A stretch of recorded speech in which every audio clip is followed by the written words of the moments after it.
Gravels and sands.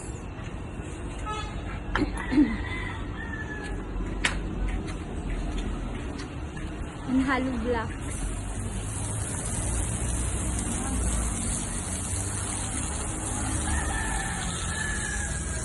We are going to elevate our parking area. Oh my god!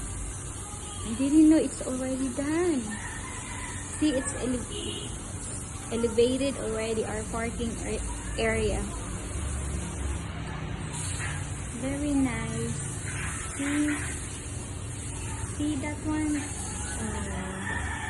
We elevated our parking area because every time it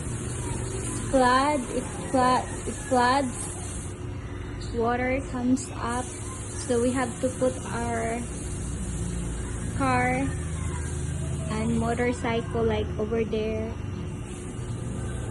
See, it's elevated. Look at it. Oh, it's so pretty.